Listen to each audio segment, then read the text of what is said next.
नमस्कार दोस्तों, आपका आज फिर से स्वागत है उमंग तरंग में। और जैसा कि आप जानते हैं कि हम हर बार अलग अलग विषयों को लेकर आते हैं और उस बारे में चर्चा करते हैं, समस्याओं का समाधान करने की कोशिश करते हैं। तो आज भी एक नए विषय के साथ हम आपके सामने आए हैं। आज का विषय होगा जेंडर की अवधारणा एवं समानता का विचार। और इस विषय पर चर्चा करने के लिए हमारी विशेषज्ञ हैं सुश्री अर्घा तिवारी। अर्घा जी को सामाजिक विकास के क्षेत्र में लगभग 15 वर्षों का अनुभव प्राप्त है। महिलाओं एवं बच्चों से जुड़े हुए मुद्दे जैसे कि महिला स्वास्थ्य, बच्चों का स्वास्थ्य, पोषण, शिक्षा, सुरक्षा, जेंडर समानता इत्यादि विषयों में काम करते हुए उन्हें बहुत लंबा समय हो गया और इन्हीं विषयों से संबंधित प्रशिक्षण सामग्री तैयार करने और प्रशिक्षण देने में भी इन्हें बहुत वृहद अनुभव प्राप्त है। अर्घा जी ने सबला योजना, जीवन कौशल शिक्षा कार्यक्रम तथा पंचायती राज की बहुत सारी परियोजनाओं में प्रशिक्षण में तथा मॉनिटरिंग के कार्यक्रमों में अपना योगदान दिया है। नमस्कार अर्घा जी, आपका बहुत बहुत स्वागत है हमारे कार्यक्रम में। हम कार्यक्रम को आगे बढ़ाते हैं, लेते हैं पहला सवाल। तो मेरा पहला सवाल आपसे यही है कि जेंडर किसे कहते हैं? जेंडर अगर हम देखें तो हिंदी में सामाजिक लिंग को जेंडर कहा जाता है। और हम देखते हैं कि समाज में महिला पुरुष की जो भूमिकाएं तय की गई हैं, जैसे कि अगर हम उदाहरण के लिए देखें कि महिलाएं अक्सर घर में काम करती नजर आती हैं, उनको घर की जिम्मेदारी दी गई है। उसी प्रकार अगर हम पुरुषों को देखें तो पुरुषों को कमाने की जिम्मेदारी और बाहरी जितने भी कार्य होते हैं उनकी जिम्मेदारी दी जाती है। तो ये जो समाज तय करता है कि घर के अंदर कौन काम करेगा, घर के बाहर कौन काम करेगा, महिलाओं के लिए कौन कौन से रीति रिवाज हैं, उसी प्रकार पुरुषों के लिए भी ये नियम कानून तय किए गए हैं। इसे हम सामाजिक लिंग कहते हैं और उसको अंग्रेजी में हम जेंडर के नाम से जानते हैं। अर्घा जी, हमारे साथ बहुत सारे छात्र भी जुड़ा करते हैं सवाल पूछने के लिए। अगला सवाल भी छात्रों की तरफ से आ रहा है, हम सवाल लेते हैं। मेरा प्रश्न यह है कि कई बार आवेदन फॉर्म में अपनी जानकारी देने के लिए कई बार लिंग तो कई बार जेंडर पूछा जाता है। क्या लिंग और जेंडर दोनों का मतलब एक ही होता है या अलग अलग होता है? आपका सवाल बिल्कुल सही है। जब हम फॉर्म देखते हैं तो इस तरीके के कॉलम रहते हैं जिसमें जेंडर लिखा रहता है कि आपका जेंडर क्या है। लेकिन हम देखें कि हमारी हम जब समाज में रहते हैं तो हमारी अवधारणा स्पष्ट नहीं होने के कारण हम इन सारी चीजों में जहां लिंग लिखा रहता है उसको जेंडर से परिभाषित करते हैं। जैसा कि मैंने पूर्व में ही आपको बताया है कि जो जेंडर होता है वो सामाजिक लिंग होता है जो समाज द्वारा तय किया जाता है, उसमें भूमिकाएं होती हैं। उसी प्रकार अगर हम लिंग की बात करें, जिसे हम अंग्रेजी में सेक्स बोलते हैं, उसमें हम जैविक हमारी जो शारीरिक बनावट है उसके आधार पे हम इंगित करते हैं महिला और पुरुष। तो वो वास्तविक रूप में वहां पर तो लिंग लिखा रहना चाहिए, लेकिन वहां जेंडर लिखा रहता है। अगर लिंग लिखा रहेगा तो हम ये भी स्पष्ट कर पाएंगे कि वहां पे महिला आएंगे, पुरुष आएंगे या फिर थर्ड जेंडर की हम जो बात कर रहे हैं। जी बिल्कुल, मुझे उम्मीद है कि छात्र को अपने सवाल का जवाब मिला होगा। अर्घा जी, अगले प्रश्न की ओर हम बढ़ते हैं शिक्षकों की तरफ। वहां से अगला सवाल आ रहा है, हम अगला सवाल ले रहे हैं। समाज में लड़का लड़की के कामों को लेकर अनेक नियत अवधारणाएं हमारे समाज में व्याप्त है।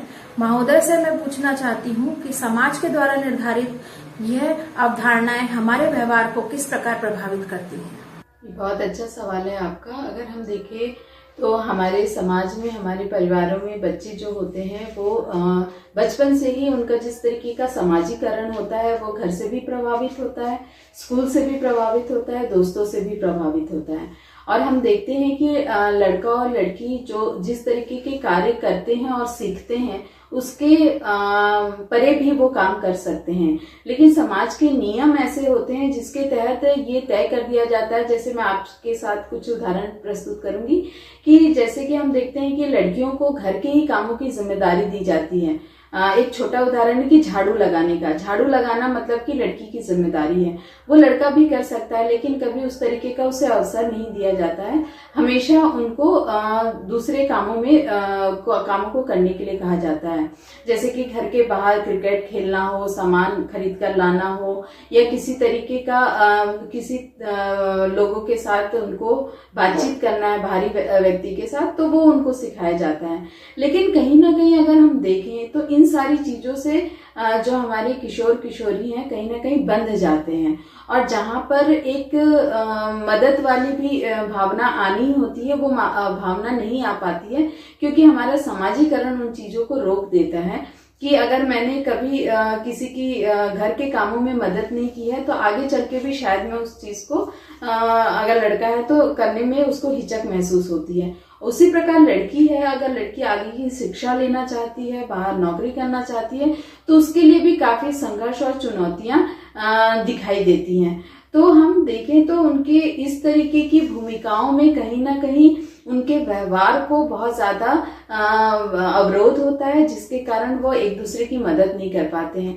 तो हमें ये देखना चाहिए और ये उन लोगों को सिखाना चाहिए कि जो भी भूमिकाएं हैं वो दोनों के लिए समान है, और समानता के साथ अगर हम इन चीजों को आगे लेकर जाएंगे तो उनके व्यवहार में एक समानता की चीजें ही परिलक्षित होंगी। अर्घा जी, हमने अक्सर ऐसा देखा है कि जेंडर की जो अवधारणा है ये किशोर किशोरियों के मन में बहुत सारे प्रश्न उत्पन्न करती है, तो उनकी समस्या का समाधान करने के लिए हम छात्रों की ही तरफ से अगले प्रश्न लेंगे। मेरा प्रश्न यह है कि मैं लड़कियों को पूरी रिस्पेक्ट देता हूँ, लेकिन कई बार मुझे लगता है कि जब हम बराबर हैं तो हर जगह लड़कियों को आरक्षण क्यों दिया जाता है? ये बहुत ही अच्छा सवाल है आपका। हम देखते हैं इससे पहले भी हमारी चर्चा में ये बात आई थी कि अगर हम अवसरों की बात करते हैं, अगर हम समानता की बात करते हैं, तो कहीं ना कहीं हम देखें तो महिला पुरुष की जो भूमिकाएं हैं समाज में, तो महिलाओं और पुरुषों को एक तरीके से सामान्य रूप से अवसर प्रदान नहीं होते हैं। और उन संघर्षों के साथ, चाहे वो शिक्षा की बात कर लें, स्वास्थ्य की बात कर लें, या फिर हम कार्य की बात कर लें, यानी कि घर के बाहर होने वाले कार्य की बात कर लें, तो जब हम आरक्षण की बात करते हैं तो हमें कहीं ना कहीं उस लेवल तक, उस स्तर तक पहुंचाने के लिए हमें लड़कियों को थोड़ा सपोर्ट करना पड़ेगा, किशोरियों का थोड़ा सपोर्ट करना पड़ेगा, ताकि वो सामान्य रूप से शिक्षा ग्रहण कर पाए, और शिक्षा ग्रहण करने के साथ साथ और अन्य अवसरों में भी उनका बराबरी का हिस्सेदारी हो। तो ये बात स्पष्ट है कि थोड़ा आरक्षण अगर हम उनको देंगे तो शायद हम समानता की बात को ज्यादा अच्छे से कर पाएंगे। अर्घा जी, कई घरों में हमने देखा है, बहुत सी सारी जगहों में, कि लड़का और लड़की में बहुत भेदभाव किया जाता है। हम आपसे ये जानना चाहते हैं कि इस तरह के भेदभाव का लड़के और लड़की के मन पर, मस्तिष्क पर क्या प्रभाव पड़ता है?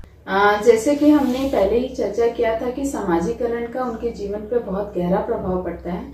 अगर लड़कियों की ही बात करें तो जैसे उनकी शिक्षा है, उनका आत्मविश्वास है, उनका भावनात्मक जो विकास है, उनका काम के प्रति जिस प्रकार का रुचि होना चाहिए, वो कहीं ना कहीं कम होता नजर आता है। सुरक्षा की दृष्टि से भी अगर हम देखें, क्योंकि शिक्षा के क्षेत्र में अगर वो आगे बढ़ना चाहती हैं तो वो अंदर से इतनी आत्मविश्वासी हो ही नहीं पाती हैं कि वो आगे अपनी शिक्षा को अच्छे स्तर पर लेकर आए या फिर उससे अपनी रोजगार की तरफ देखें। दूसरी चीज ये होती है कि शिक्षा और काम को लेकर अगर वो घर से बाहर निकलती है तो उसके अंदर वो आत्मविश्वास नहीं होता है कि उन चीजों का वो सामना कर पाए, और असुरक्षा की भावना बहुत ज्यादा होती है। उसी के जस्ट विपरीत अगर हम लोग देखें तो परिवार में और सामाजिकरण के दौरान जिस प्रकार की लड़कों की परवरिश होती है, उसमें उनका आत्मविश्वास कहीं ना कहीं ज्यादा बूस्ट किया जाता है, जिसके कारण उनको ऐसा लगता है कि वो किसी पे भी धौंस जमा सकते हैं। छेड़खानी के बहुत सारे मामले हमारे सामने अक्सर आते हैं।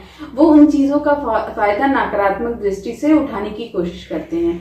वहीं पे अगर हम देखें तो वो आगे चल के एक परिवार को कहीं ना कहीं बनाते हैं, और घरेलू हिंसा के जो मामले होते हैं, इन सामाजिकरण से उनका प्रभाव उस तरीके से नकारात्मक वहां पर नजर आता है। तो हमें लगता है कि लड़कों और लड़कियों का पे दोनों पर बहुत ज्यादा इसका प्रभाव पड़ता है। इसलिए हमें सामान्य रूप से परिवार के अंदर इन मुद्दों पे चर्चा करने की और उनकी भूमिकाओं पे बात करने की जरूरत है।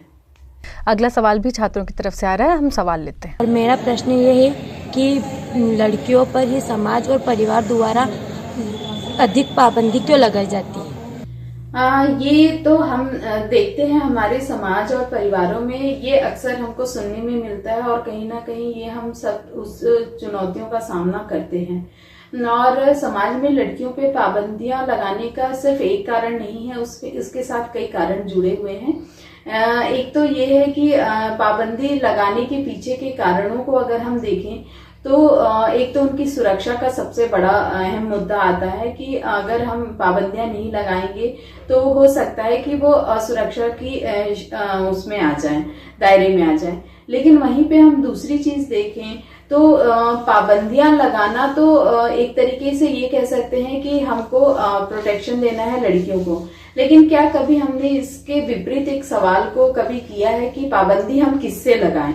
अगर हम जिनसे पाबंदी लगा रहे हैं कभी उनके साथ इस विषय पे चर्चा की जाए कि पाबंदियां सिर्फ लड़कियों पे है तो उसके पीछे के कारण क्या है, और इस कारण पे अगर हम ज्यादा बातचीत करेंगे और उस विशेष वर्ग के साथ चर्चा करेंगे तो शायद पाबंदियों की जरूरत नहीं पड़ेगी। लेकिन सुरक्षा का मुद्दा होने के कारण पाबंदियां लगाई जाती हैं, जो सामान्यतः हम देखें तो ये चर्चा से ठीक हो सकता है, जिसको हमको करना चाहिए। अर्घा जी, इस कार्यक्रम के आखिरी सवाल की ओर चलते हैं। हमने अक्सर देखा है कि सरकार द्वारा लड़कियों के लिए बहुत सारी योजनाएं शुरू की गई हैं, लेकिन इसके बाद भी बहुत सारी कमियां रह जाती हैं। पता नहीं क्यों कि लड़कियां पीछे रह जाती हैं। उदाहरण के लिए कि लड़कियों की शिक्षा कई जगहों में देखा गया है कि पूरी नहीं हो पाती, तो ऐसा क्यों होता है? ये बहुत अच्छा सवाल है आपका। अगर हम देखें तो हमारे समाज में जिस तरीके की लड़के और लड़कियों में भेद और समाजीकरण की स्थिति है, उस पर बहुत ज्यादा काम करने की आवश्यकता है, और सरकार भी लगातार इन मुद्दों पे काम कर रही है और बहुत सारी योजनाओं के द्वारा लड़कियों को प्रोत्साहित करने की कोशिश कर रही है। और हम देखते हैं कि इससे काफी प्रभाव भी पड़ा है। लेकिन अगर हम सरकारी आंकड़ों की बात करें तो शिक्षा पे इसका बहुत ज्यादा असर दिखाई देता है। तो उसका सिर्फ एक कारण समाजीकरण नहीं है, इसके साथ साथ जुड़े और भी पहलू हैं। जैसे कि हम देखें कि सामान्यतः स्कूलों का दूर होना, जिससे शिक्षा तक पहुंच आसान नहीं होती है लड़कियों की, और अक्सर वो ड्रॉप आउट्स हो जाती हैं। दूसरा मेजर कारण ये होता है कि किशोरावस्था में आते तक माहवारी की स्थिति आ जाती है और स्कूलों में वो व्यवस्था नहीं होती कि जहाँ पे वो सामान्य रूप से अपने इन दिनों को वो मैनेज कर पाए। तीसरी चीज होती है कि सुरक्षा का मुद्दा। अगर स्कूल काफी दूर होता है तो परिवार और समाज को ऐसा लगता है कि अगर लड़की अकेली जाएगी तो एक सुरक्षा का मुद्दा बहुत अहम होता है, जिसको लेकर अक्सर उसकी पढ़ाई रुक जाती है। और चौथी चीज ये होती है कि जैसे कि हमने पहले भी कहा कि समाजीकरण इतना तगड़ा है, इतना मजबूत है कि उनको ऐसा लगता है कि 8वीं 10वीं तक पढ़ाई काफी होती है, उसके बाद तो उसे चूल्हा चौका ही करना है। तो ये कहीं ना कहीं ये सारे पहलू एक लड़की के आगे बढ़ने के लिए, उनकी शिक्षा के लिए बाधित करते हैं, और समाज द्वारा चलाई गई योजनाओं में भी वो कहीं ना कहीं असर डालते हैं। तो मुझे लगता है इन सारे मुद्दों पे बातचीत करने की जरूरत है और पहल करने की जरूरत है। आज के कार्यक्रम में दोस्तों हमने देखा कि जेंडर क्या होता है। अर्घा जी ने बहुत विस्तार से इसको समझाया, ये भी बताया कि किस तरह से बहुत सारी जगहों में लड़का लड़की में भेदभाव उत्पन्न किए जाते हैं, जिसकी वजह से उनकी मानसिक स्थिति पर प्रभाव पड़ता है। क्या कारण है कि लड़कियों की स्थिति अभी भी उतनी मजबूत नहीं हुई है जितनी मजबूत होनी चाहिए थी। और बहुत सारे छात्रों के सवालों के जवाब भी दिए, और मुझे उम्मीद है कि जो सवाल छात्रों ने पूछे हैं उनका समाधान उन्हें अवश्य मिला होगा। अर्घा जी ने बहुत अमूल्य समय निकाला है हमारे कार्यक्रम में आने के लिए और इतनी अच्छी जानकारियां साझा की हैं। अर्घा जी, आपका बहुत बहुत धन्यवाद।